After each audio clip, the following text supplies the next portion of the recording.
জঙ্গলের super hero ছোট হরিণ। একটা সুন্দর জঙ্গলে ছোট হরিণ নিজের মায়ের সাথে থাকতো। এমনিতে জঙ্গলে সবাই খুব ভালো স্বভাবের ছিল, কিন্তু কালো শিয়াল খুবই ঝগড়ুটে, হিংসুটে আর বদমাশ টাইপের ছিল। ও কাউকে খুশি দেখতেই পারতো না। একদিন ছোট হরিণ সকালবেলায় বেরিয়ে দুপুরে বাড়ি ফিরে আসে। তো ও দেখে যে ওর মা কষ্টে কাতরাচ্ছে।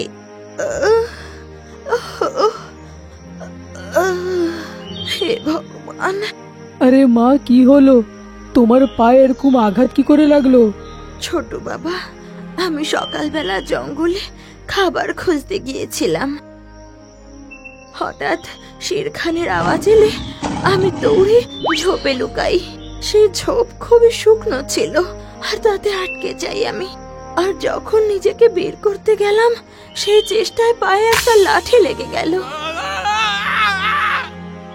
আর পায়ে ব্যথা লেগে গেল। কষ্টে শিষ্টে আমি ঘরে তো পৌঁছালাম, কিন্তু এই ব্যথা আমি আর সহ্য করতে পারছি না। শুনে ছোট হরিণ চিন্তায় পড়ে যায়। মা, তাহলে আঘাত ঠিক কি করে হবে? এর কি কোনো ওষুধ নেই?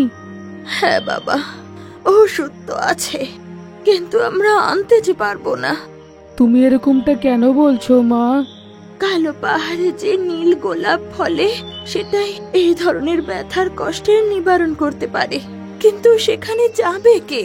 সেই পাহাড়ে চড়া খুব কঠিন, আর আমরা কোনো পাখিকেও তো চিনি না ভালো করে যে আমাদের জন্য নিয়ে আসবে। কিন্তু মা, আমি তোমাকে এরকম ভাবে কষ্টে দেখতে পারবো না। আমি কোনো পাখির সাথে কথা বলি, হয়তো কেউ যাওয়ার জন্য তৈরি হয়ে যায়। না বাবা, তুই কোথাও যাস না। ছোট হরিণ তখন মায়ের একটা কথাও শোনে না আর ওখান থেকে চলে যায়।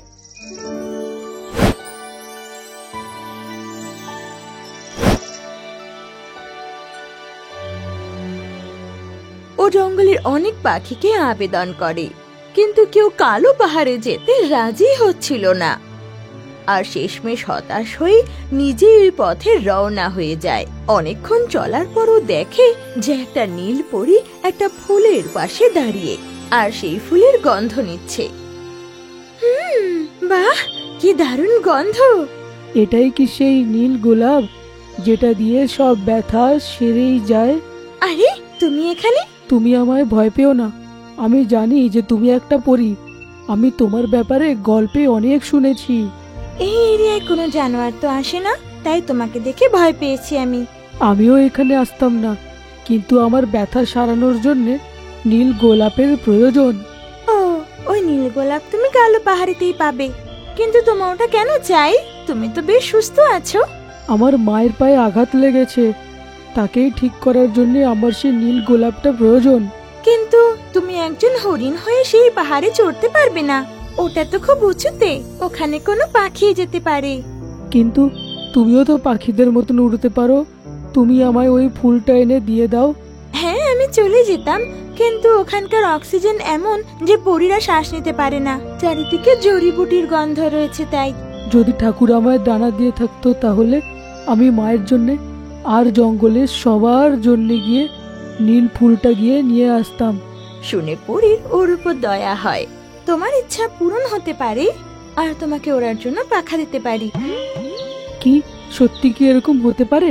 হ্যাঁ হ্যাঁ, নিশ্চয়ই হতে পারে, তবে কথা দিতে হবে যে সেই পাখনা তুমি কখনো ভুল ব্যবহার করবে না। আমি প্রমিস করছি। ঠিক আছে।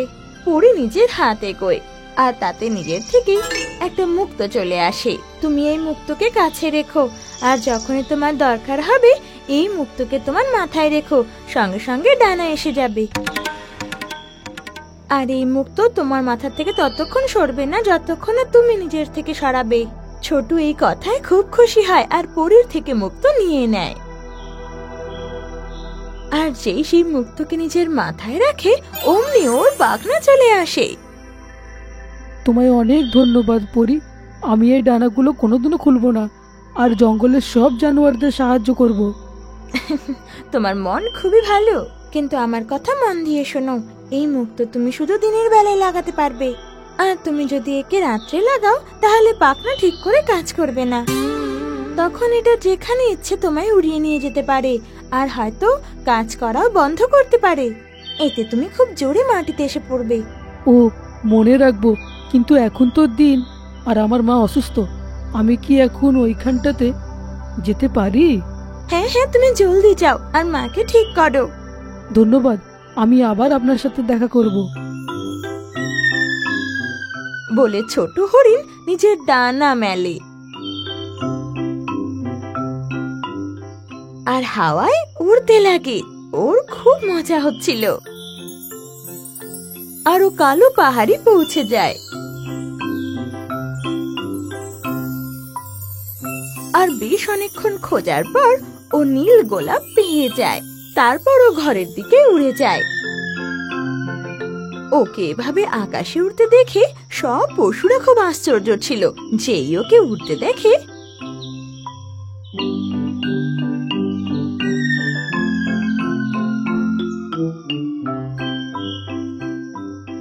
তারাই ওর পিছু করতে লাগে।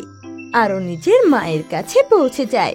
যখন ও মাটিতে নামে তখন ওর মা আর আশেপাশে দাঁড়িয়ে থাকা সব পশুরা আশ্চর্য হয়ে দেখে, ছোট, তোর এই পাখা কোত্থেকে এলো? মা, তুমি আগে এটা খেয়ে নাও, তোমার শরীর কিন্তু ভালো নেই। শুনে ওর মা সেই নীল গোলাপ খেয়ে নেয়। আর সেটা খেতেই যেন পায়ের ব্যথা উড়াঞ্ছু হয়ে যায়। ধন্যবাদ আমার বাবা, এখন অনেকটা ভালো লাগছে। ছোট হরিণ, তুমি ডানা পেলে কি করে? তুমি একটা হরিণ হয়ে উঠছো কি করে? এটা কি জাদু?